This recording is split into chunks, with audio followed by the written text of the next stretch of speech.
दिन संत जी को परिक्रमा करते समय एक तोता जमीन पर पड़ा हुआ मिला।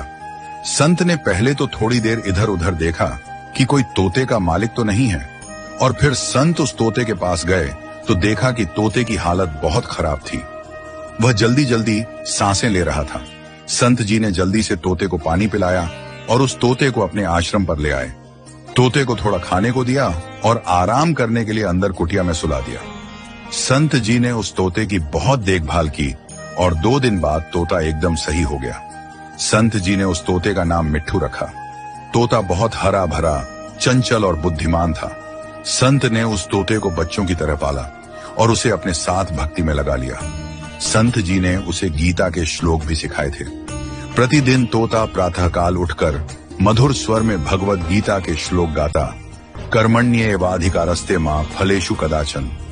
आश्रम में जो भी आता वह तोते की यह दिव्य वाणी सुनकर अभिभूत हो जाता। लोग कहते, बाबा आपने तो तोते को भी ज्ञानी बना दिया।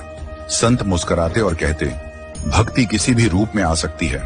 यदि भाव शुद्ध हो तो पक्षी भी भगवान का नाम ले सकते हैं। परंतु एक दिन आकाश में घनघोर बादल छा गए।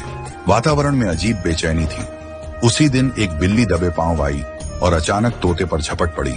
तोता चीखते हुए टाय टाय करता हुआ बिल्ली की पकड़ में आ गया और अंतर्धान हो गया। अब संत मौन हो गए। वे कुछ न कहते न खाते, बस एक तक देखते रहते। लोगों ने देखा कि जो बाबा सदा मुस्कुराते रहते थे वे आज गहरे चिंतन में डूबे हैं। लोगों ने कहा, बाबा क्यों दुखी हो रहे हैं?